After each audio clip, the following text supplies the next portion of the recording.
I want to welcome everybody to Integrating Industry Technology Trends into the Classroom. I'm Jason Slade, Director of Technical Programs at Northwestern Michigan College, and I have the great honor to be one of the moderators for today's event. So thank you very much for being part of the Trends in Occupational Studies virtual conference for fall 2021 and participating in this session. So I'm going to take a minute and do a quick introduction of our panel, and then we'll move into the presentation. So again, welcome to Integrating Industry Technology Trends into the Classroom. Our speakers today will include Lisa Marshall, Program Manager for NC3.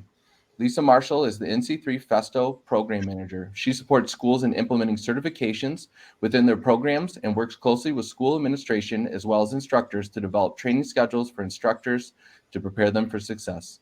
In addition to working with schools, Lisa works at a state legislative level to get certifications recognized. Lisa also runs the local FIRST Robotics competition high school team, 7 FIRST Lego League middle school teams, and 18 elementary school teams for her local school district. Working with students of all ages is her passion. Dan Klingman is a manager for educational programming at Lincoln Electric. Dan began his career at Lincoln Electric in 1994. Since that time, he has worked as a production welder, robotic operator, application engineering technician, and robotic applications technologist. Since 2004, he has worked in the technical training department focused on skilled trades. Additionally, he continues to train on advanced technology and advanced motorsports training programs. In 2020, Dan became the manager of educational programming. He is responsible for managing the Lincoln Electric LEAPS Nc3 program in the U.S. and the Skilled Trade program nationally. Dan is also an active member of the National Skills USA Welding Committee and has been a trackside welder at the Indianapolis 500 since 2006. Dan earned his AWS CWI CWE in 2012. And then next, we have Chris Torline, PE, Business Development Intelligence Services at Trane. Chris is a licensed professional engineer who has spent 25 years analyzing and optimizing buildings for performance and energy efficiency, and is currently with Trane's Building Data Analytics Division, Trane Intelligence Services. Chris is passionate about working with school districts, technical colleges, and universities to transform campuses into virtual living learning labs so that students from every walk of life can access the power of data analytics in their own buildings to access 21st century technology careers. So thank you to our panel for joining us. And then Lisa is going to lead it off with the presentation. Just to our attendees before she starts, throw your questions in the chat. I'll be monitoring that, recording it, and then towards the end of the presentation, we'll have an opportunity for Q&A. Thank you, Jason. We really appreciate the introduction. So hello, everyone. As Jason said, my name is Lisa Marshall. I'm the NC3 Festo Program Manager, and I would like to welcome you for joining our presentation today.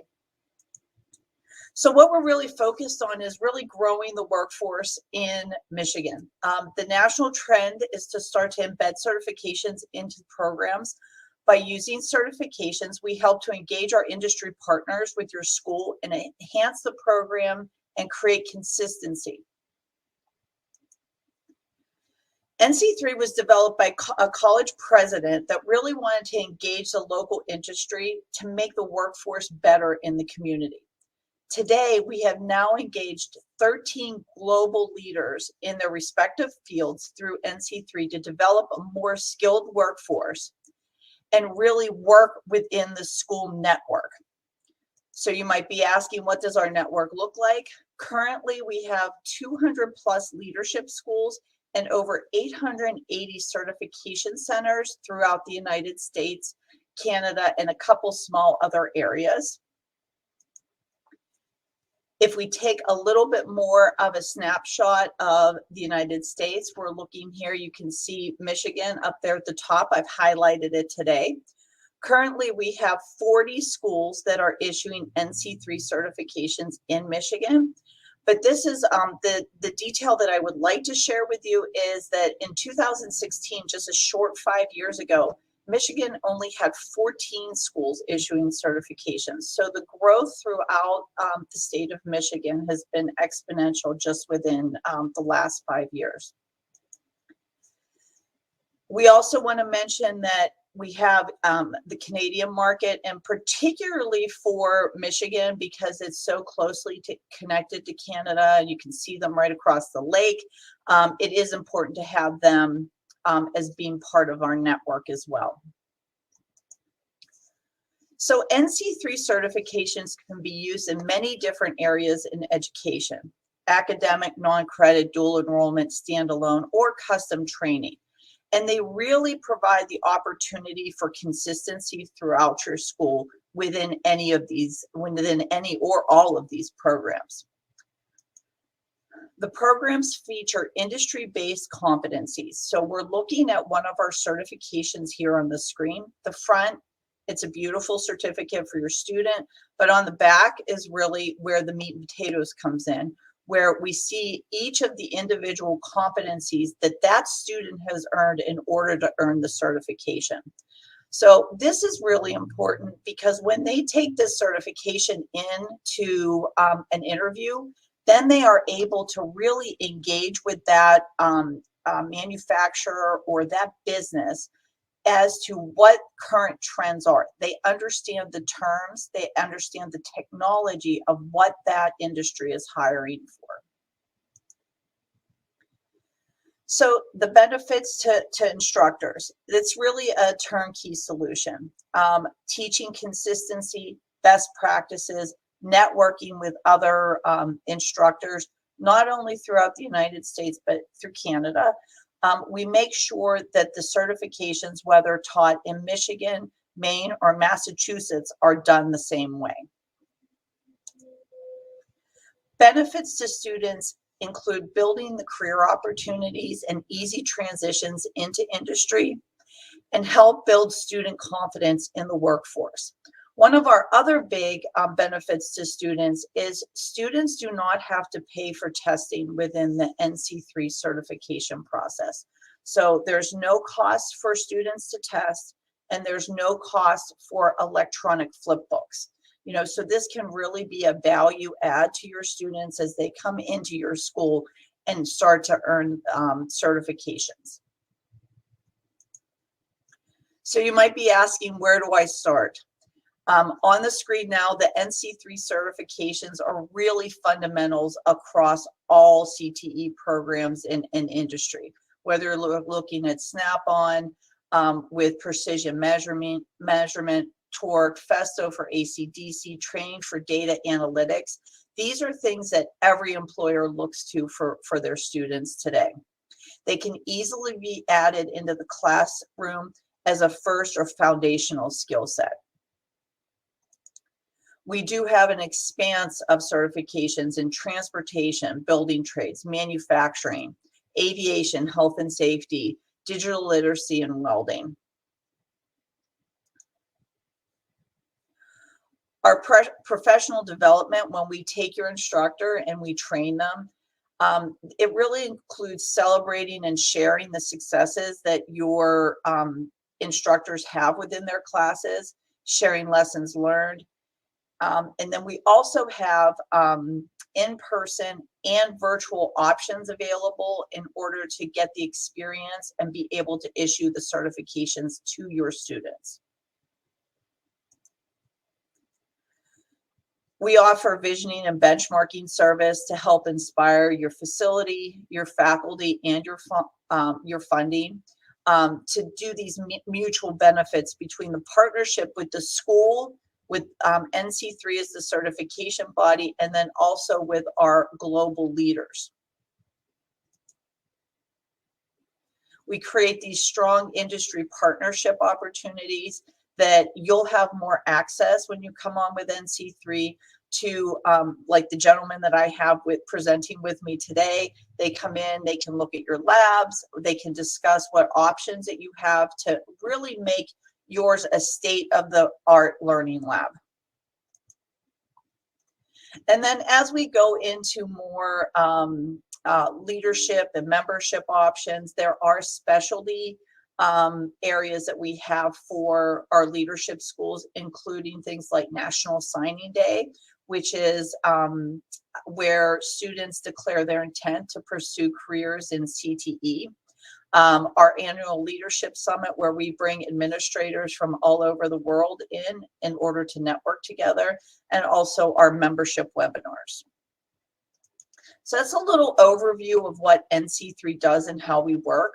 So now we really want to get into our 3 segments that we're going to work in today, and we really want to concentrate on why Industry 4.0.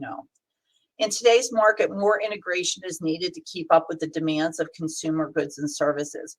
Labor shortages are forcing businesses into more automation, and this investment will require students to have more skills as they enter the workforce for better opportunities for better jobs. Our first segment is going to stay with me for a couple minutes, and our first talk is really going to be about manufacturing and automation. So if we look at the chart that I just brought up, manufacturing output is global and markets are intertwined like the gears we see on the screen. It's important to note that North America accounts for 18% of the world's manufacturing output. Asia represents 52%, but if you look, the dynamic is kind of interesting with the amount of money that's involved. Although we are only at 18% in North America, and the US accounts for $2.3 trillion of that. In China, they're making it up with a lot more countries, and they're at $4 trillion. So you can see where the influence of the North American markets is important. The NC3 Festo program is built on fundamental, advanced, and fundamentals, applied, and advanced skills. On the chart that you see now, these are all the current certifications that we have available to you and your students in your classroom. But today we're really going to focus on the introductory level with Intro to Mechatronics, because it really is a really great place to start. The Introduction to Mechatronics certification is co-branded between 2 of our industry partners, which would be Festo and also with 3M. It really helps to engage students in a small scale manufacturing system, so they really understand a process from the beginning to the end. The equipment that we use for this is called the Festo Mech Lab. It's 3 stations. You can see the suitcases there. They're small, they're easy to handle. It has a very portable compressor with it as well. And it really starts to teach the students pneumatics, electrical, PLC. It starts with ladder logic and how that integrates within the program to make everything work together. And it even starts to touch on robotics. This is my favorite certification because it also promotes critical thinking, problem solving, and teamwork. So they build a simulation and then they run the simulation on the actual equipment, which is very real world experience, because you just don't go in and build a manufacturing line. You have to test it. You have to know that it's going to work moving forward. I always like to show the certification. Again, we talked about this a little bit earlier. The front is pretty and it's nice. It's great for a wall. But the back is where everything comes in, where all of those core competencies are explained and what they have to, what impact they have on the student, giving them some really good talking points when they're sitting down for that interview with the employer. So the Intro to Mechatronics also offers an expansion opportunity. The Mech Lab is supported by Skills USA in the manufacturing sector. So you can see on the picture that in front of you that they've expanded the Mech Lab to introduce a mini robot, and they're also controlling it now with a true PLC instead of a simulation software. So there are opportunities to expand this set and use it as Skills USA at both the secondary and the post-secondary levels. So in wrapping up my portion of the presentation, this pyramid really shows how the certifications are built upon, but more importantly shows the average salary nationally on the right-hand side based on the Department of Labor statistics. if you need more information about this, I know that we are going to be providing this to you if you would like to go through it, or if you have any questions, please feel free to reach out. But from here, I would like to move into our next segment, and I'd like to introduce Dan Klingman from Lincoln Electric to engage you today in some of the opportunities with virtual welding. Thank you, Lisa.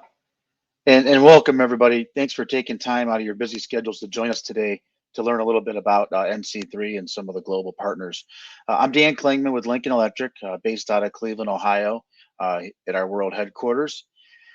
And today we're going to talk a little bit about integrating the virtual reality into the classroom. And this really falls within our LEAPS program, which is the Lincoln Electric Education Partner Schools. And that's the certification program that we have partnered with NC3 on. So we're just kind of breaking out the one piece of that. And an integral piece of that is, you know, when we have instructors that come to the trainer, and they're learning about all the different aspects of welding and things like that. And when we bring out the virtual machine, a lot of them are really just, they're thinking, okay, how am I going to take this machine and integrate it into my current program? So that's really what we're trying to focus on and instill that throughout the trainer. So we're going to talk a little bit about how we do that. Virtual reality is not new. It's relatively new to welding, and we got into it back in 2008. And it's been now, I think we're on our 4th generation of trainers, but you know, the military has been using virtual reality for many, many years, everything from training pilots, you know, the medical industry. So it's fairly new to welding, but it's become a very important process. When we look at the virtual reality, you know, they range anything from very fundamental units for introductory type levels, all the way up through advanced machines that will do many of the multi-process things, and so that you can incorporate depending on what level you're teaching at.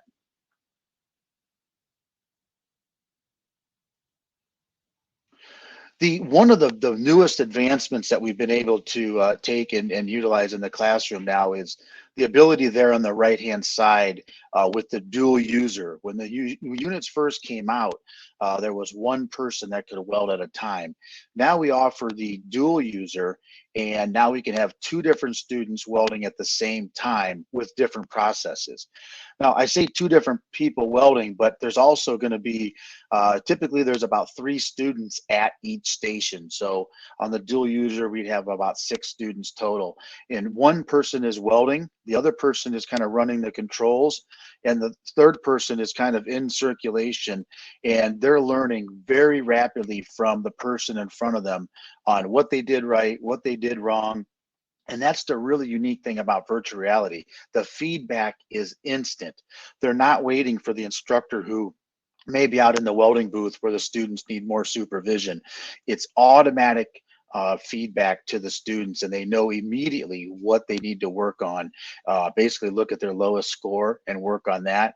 And you'll keep, every time they start to work, their scores will continue to go up. So one of the things, you know, as we incorporate this, you know, when it first came out, and still to this day, a lot of instructors just, they're just not sure about it. So we have done many case studies. One of the first things, and we kind of knew this one going in, was the reduced in costs. And, you know, not just costs on shielding gases, on electrodes, electricity, fume extraction. One of the biggest reductions in cost is the materials, especially now with the cost of your raw materials, whether it's aluminum, stainless, or mild steel. We can reduce that amount.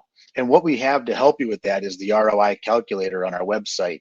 So you plug in the calculation of the materials, even electricity costs, things like that, and it'll give you an ROI on the units.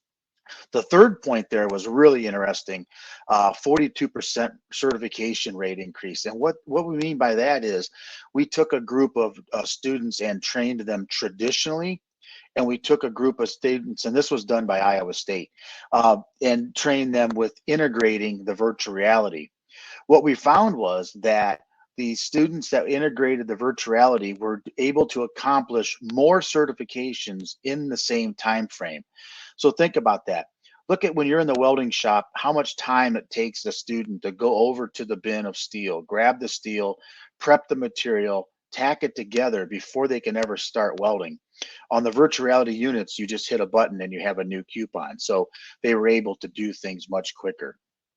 Safer, we're not dealing with the fumes that we would normally deal with. It's lower input voltages on the equipment.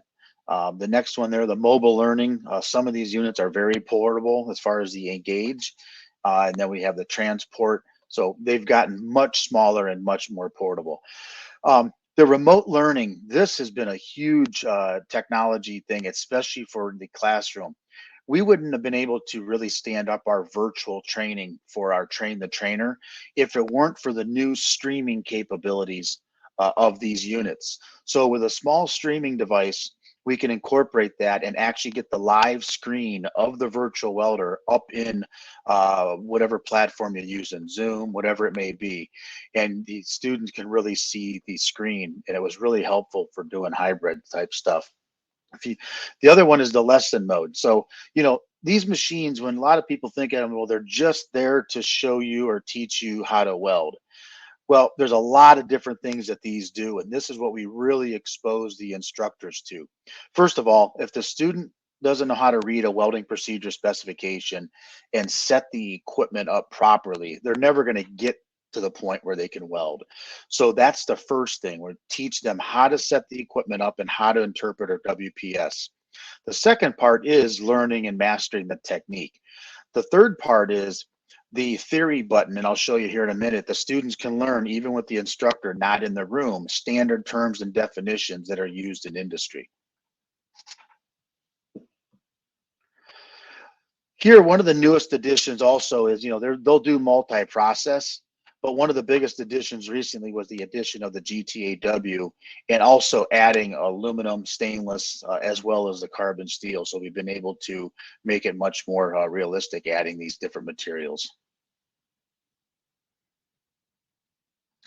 This is when we talk about integrating it in, we're trying to make this virtual experience as real as possible. So the pictures, the sounds, all of that, the feedback is really important to be able to understand that. We've got a virtual bend test even. So the students can make a weld, and based on the feedback that it got on discontinuities and defects, you'll either pass or fail a standard bend test.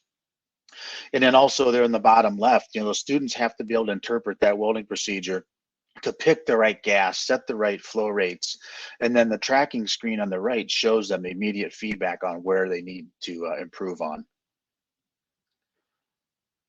Now, from the instructor standpoint, that weldometer there at the top left picture, that is going to keep track of all of the different materials that you would have used in the lab. So how many pieces of plate, how many pounds, as well as all your different electrodes, shielding gases, and things like that. And that can be saved out into an Excel spreadsheet to keep track of whether it's semester or however often you want to incorporate that. But the neat thing about the Vertex, when we look at it from integrating it in, is that material there at the bottom, the curriculum already ties in the Vertex. So throughout the instructor lesson plans, it tells the instructor to now go over to your Vertex and demonstrate this. And then it'll say, okay, now at this point, demonstrate this. So the curriculum all ties into and includes the virtual reality machine. So it's much easier for the instructor than trying to figure out where do I use it, when do I use it. The lesson plans are already created, and it instructs them where to incorporate that particular technology.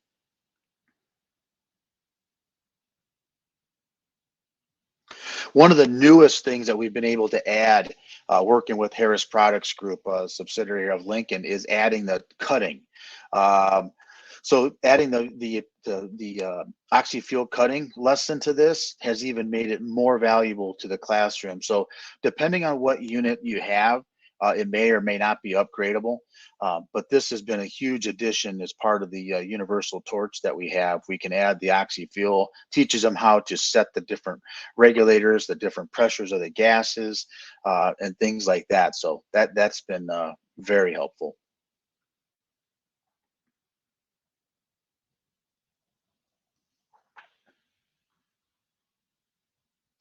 So I'll wrap up with that. But as at the end, if you have any questions, please feel free to ask, and I'd be happy to work with you on any questions you have. So thank you. Dan, thank you so much. We really appreciate the information on the Vertex. Would you also put the Vertex link in the chat just so people can copy and paste it? But you can see how these certifications, they're all set up in the same type of platform. So whether you're doing a Lincoln certification or a Festo certification or even a Trane certification that Chris Torline is going to talk about next, they're all handled within the same platform and with the same features that the students get with free testing and resources. So at that, I'd like to introduce Chris Torline from Trane to discuss data analytics. Chris? Yeah, good morning. I'm excited to share a couple of new certifications that we have developed at Trane with in conjunction with NC3. You may be familiar with our climate and energy control certifications and labs. So these data analytics certifications are different. These are intended for everyone. You'll see here an article recently from last year through COVID on the next slide that 5 skills that experts say workers should master right now. And so at the top of the list, number 1, data science, right? So the ability for students to identify what data is important and then interpret that data, analyze it so that they can make intelligent decisions. That's number 1 for our next generation workforce. Number 2, communication. Number 3, creativity. And then interestingly enough, 4 and 5 on this list is also in the technology field. But with these data analytics certifications, we really focus on these top 3. This is what it's around, giving the students an awareness of data, an opportunity to develop that skill by practicing, by analyzing the data. And then they have to communicate that. So we want them to interpret the data creatively, that they use color, et cetera, so that they can communicate what they see in the data. Forbes has another an article, several articles that they've come out with that these are not necessarily just data science careers, right? Like if you want to be a data analyst or data scientist, great, that's a great career, but it's not just for students in next generation workforce in those careers. That no matter where you go, that data analytics is so prevalent these days, right? Here at Trane with buildings, et cetera, we make a lot of decisions with buildings around data. But look at number 7, just a nurse, right? The availability of electronic health records and that sort of thing. So every list on here. So this first certification, we talk about everything from astronomy to agriculture and data. We really don't talk about buildings.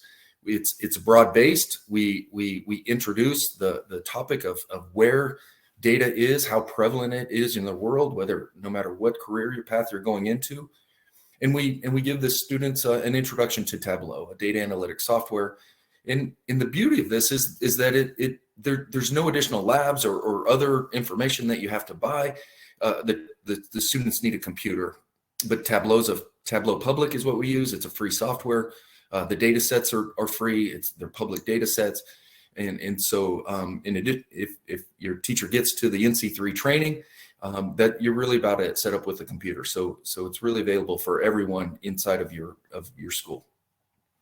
And then from there, we build on that introduction course. And now we take a step into this topic of energy efficiency, sustainability in buildings, right? These are very important topics that are relevant.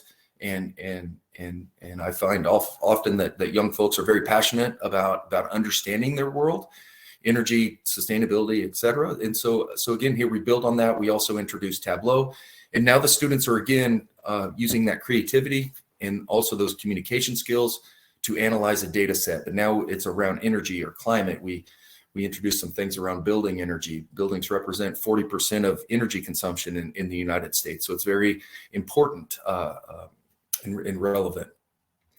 And then from there, we've got data cert number 3, where we can now start to turn your campus into a living learning lab where students can actually analyze their own buildings.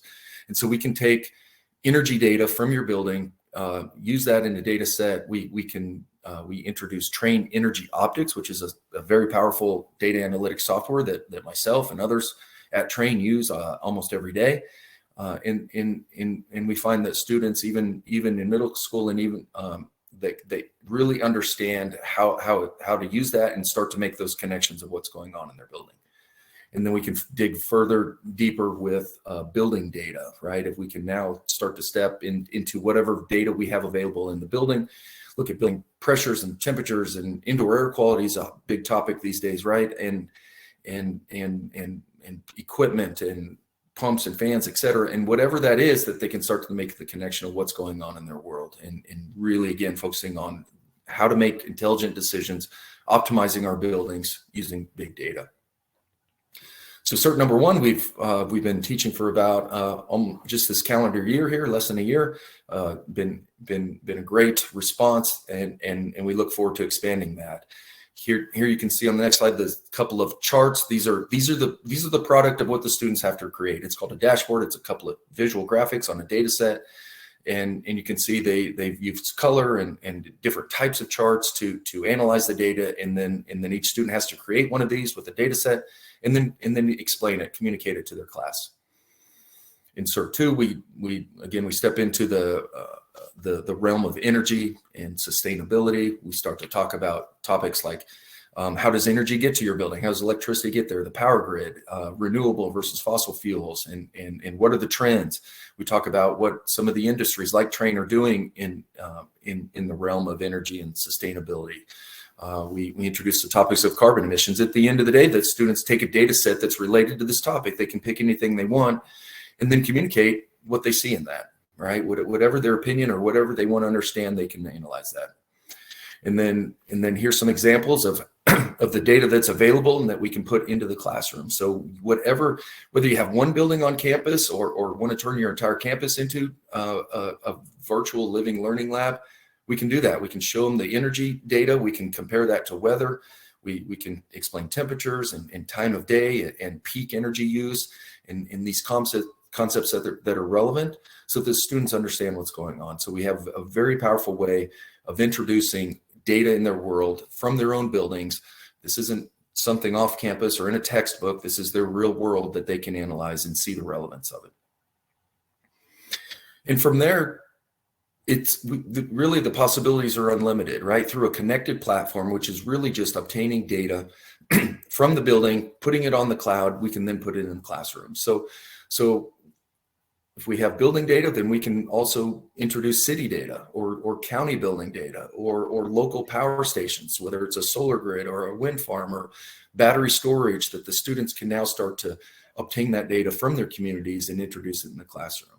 And the beauty of this is that these first couple of certifications don't require any significant cost. There's no sensors or other data that needs to be obtained, because we're using public data sources. And then very often cert number 3 with energy data, that doesn't require additional sensors either. We can oftentimes, most of the time, obtain that energy data from your buildings from the local utility company. And we can use that data in the classroom. And then cert number 4, we can start with whatever data you have. As you upgrade your buildings, maybe you have HERF or ESSER or R&R dollars that you're upgrading systems. Well, then it's very common that any system that you put in has the ability to log and utilize that data. So as you start to upgrade systems in your campus, and you can not only create a higher performing building for your campus, but you can leverage that data in a very big and significant way for your students by putting it in a classroom. Absolutely, Chris. So Chris and I were talking yesterday when we were kind of getting ready for this, and I was telling him how a lot of my schools are also introducing the data analytics to start to decipher the data that comes back from some of our smart sensor certifications. And if you listen to Dan earlier, he was talking about all the information that you could take off the Vertex machine and download it in order to create charts. And again, it's back to data analytics. So data analytics really, it links a lot of different things together. It doesn't just have to be buildings or weather, although I do like buildings and weather, Dan, Chris, don't misunderstand me. But data is everywhere today. So at this point, I'd like to thank Chris and Dan. We'd like to move into our question and comment section. I know that there were a couple questions that came up in the chat. So James asked for you, Dan, when introducing Vertex, is that done along with live equipment or as a standalone? So it's done as with a mix, and as I mentioned, it's integrated all throughout the curriculum. You know, for even just like on one of the first days of our train the trainer, you know, we really utilize it for example, like the vision and body positioning. I mean, what better can you get? I mean, a student looking at you in a welding booth cannot get the same view that you get through your helmet. Whereas when you have the virtual reality helmet on, they see exactly your view, and you have it on a big screen in a classroom, and they can understand how important your vision lines and your body positioning are. So it is a mix of the classroom, or of the virtual and the live, but it's all already put together for you in the curriculum. Perfect, Dan. Thank you so much for the clarification. Deborah asked, is there a link for the certifications? Deborah, for all the certifications at the very top of the chat, I put the NC3 website. So it's nc3.net. So you can visit there for all of the certifications. If you're looking for, you posted it when Chris was talking about the data analytics. We can also put a link in there to the data analytics. Chris, would you be able to do that for us? Sure. All right, thank you. Any other questions out there? Please put them in the chat, send them to us. We would love to answer your questions. Lisa, we had a couple that came in direct message to me, so I can do those and continue to monitor the chat. One was specifically for you. The question was, how portable is that mechatronics equipment? And then in tandem, how complex is the software? Okay, so the portability of the mechatronics equipment, it's super portable. I can handle it on my own. This is actually a certification that I teach to students. It's 3 suitcases, very easy to lift up. The compressor comes in a small box. It's not a large box. It can all fit in the trunk of my car with no problem. As far as the complexity of the software is called Fluid Sim. And it really is a beginning software. And not only does it show them how the pneumatics works, but it's also in parallel with hydraulics as well. And it starts at it's a baseline. So someone that has had experience with it will understand it, but someone that hasn't had experience with it, it's easy to learn throughout the certification. So I find the hardest portion of it is really in the ladder logic. But the way that we go through it makes it very understandable. Now, kind of piggybacking on that, what are the age or the levels of students that could participate in these certifications? Okay, so the certifications can really be done from, it can be done secondary, post-secondary, university, or workforce development. The certification remains the same. The difference really becomes in the time it takes to teach it. Okay, so obviously if you're working with a secondary student that has never seen a mechatronics or data analytics or welding, it's going to take you longer to work with them. If you're doing in workforce development, it's obviously going to be much shorter because maybe they're already welding on site and they're looking to refine those skills that they have. Okay. Now, I will tell you that currently the Intro to Mechatronics, we are testing it in a middle school right now here in Wisconsin, and it has been exceptionally successful. The students take to it very easily. I think the earlier you can introduce these things to students, the better opportunities the students have. Good. Thank you, Lisa. Chris, this is a question going back to you and some of the data analytics on there.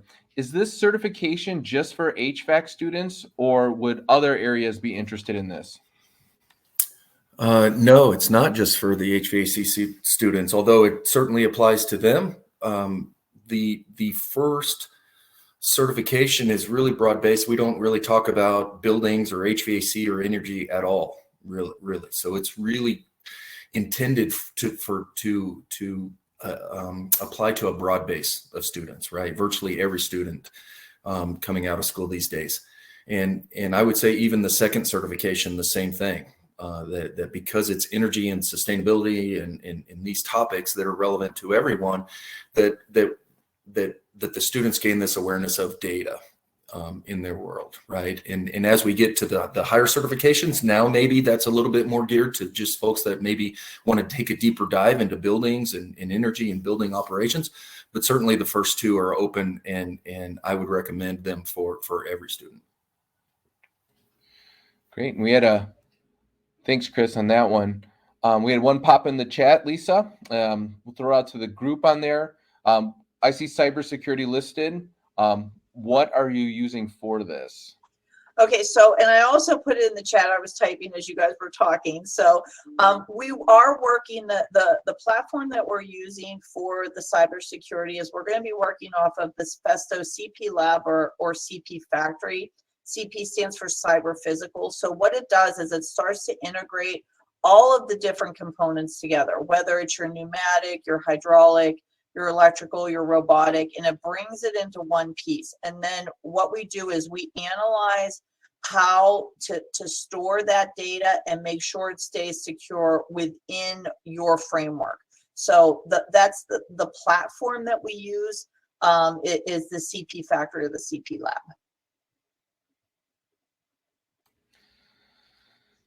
So for all of these, you know, if a school was interested in getting started with one of these certifications or with NC3, what would be that first step or two? The first step would definitely be to reach out to us. So on the website, you can go in and explore all of the different programs that we have through the 13 different industry partners. Find the program manager, very accessible. Under About, you can go under Meet the Team and click right on there. It will connect you in via email and reach out to us. So if you're not sure, call me. I will absolutely get you to the right place.